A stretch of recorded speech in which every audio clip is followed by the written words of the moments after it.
now I want to show you how to go from Revit and export out into other software. So one of the first steps is you need to decide if you need 3D or 2D, and that will kind of change the process a little bit, just really what view you export from. And then the other is if we open up, so for now I want to show you how to go into SketchUp.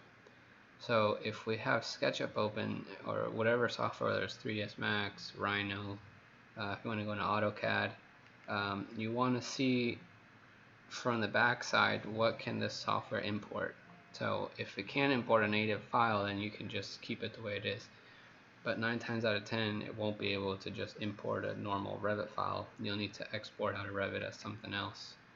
So when you get to your software, if you go to import and then you check here, this is really the trick to knowing how can I get into that software from another software. So I can bring in 3ds files, Collage files, AutoCAD. So this is the one we're going to be using now, because AutoCAD you can have flat and you can have 3D, so that makes it really useful. And then obviously all these kind of image formats. So now that we have that figured out, we know we want to do DWG, because SketchUp can bring that in.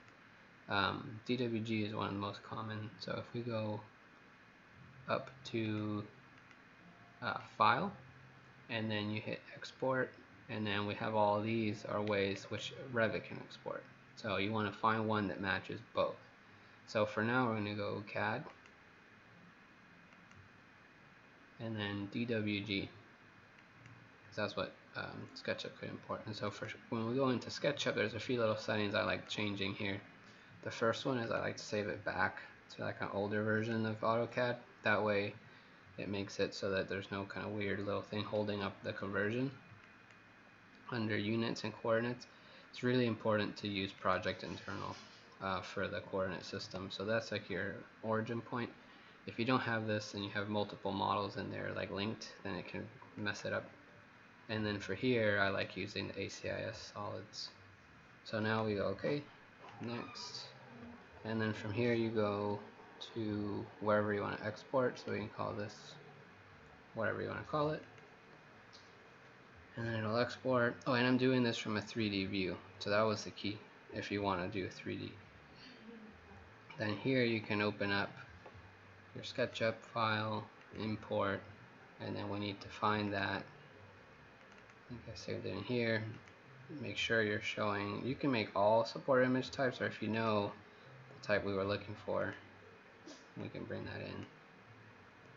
And then it should think about it, and then it gives you the results, and then it will bring it right in. And so right now it's just colored this by layers. So that's kind of what it's doing right now. If you don't want to do that, you can go in and start changing all this individually. But now you can see we have that, and the layers came straight out of Revit. So those are all made by Revit. Another thing that's really neat is if you get your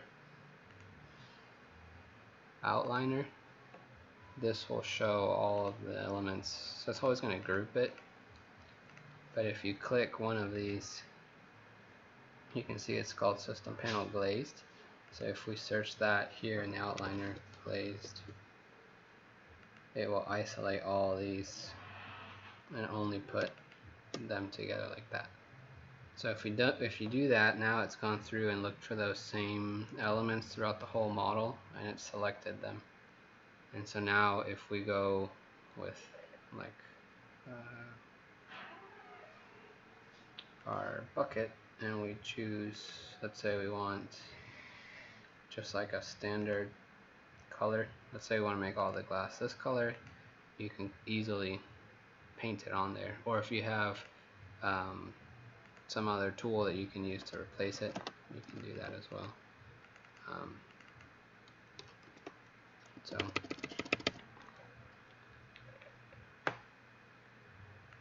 if you want to export flat like 2D, we can go to just like a typical view. So here is an interesting one where if you do it from a sheet and you go File, Export, CAD, DWG, and then you can check all those settings, but see here you have different settings because it was flat. So we can go next, and then we can call it, so it will name it based off of the view that you had. And then here I'm using the oldest one again, hitting OK, and let me launch AutoCAD while that loads.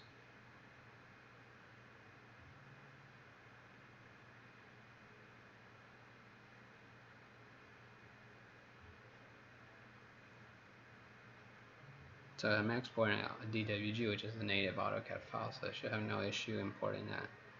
And since we did it from the sheet, you'll see as soon as you open it up, it will take you to the paper space layout, which matches what you had in Revit. So it's really neat. So we can that way, instead of opening and importing, we can just open that file since it is a DWG. So then here we can go, if I go to the right place,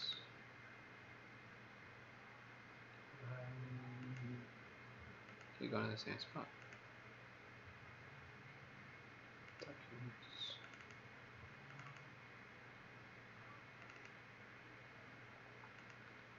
So we have this one, just the one I just exported. I did it twice, I guess. So now we can go open. And so it has brought that in for us and laid it out on the sheet and everything. And you can have it set a lot of different ways, but see, now we're in AutoCAD and these are all, so we'll take that pattern as a hatch. It brings in all your text and stuff, and then the cool thing is this, you can still go in here and edit this. So we can go in here and change this now. So now it's become like a native CAD file, but all the layers are set up from Revit. So that's the easiest way to do it.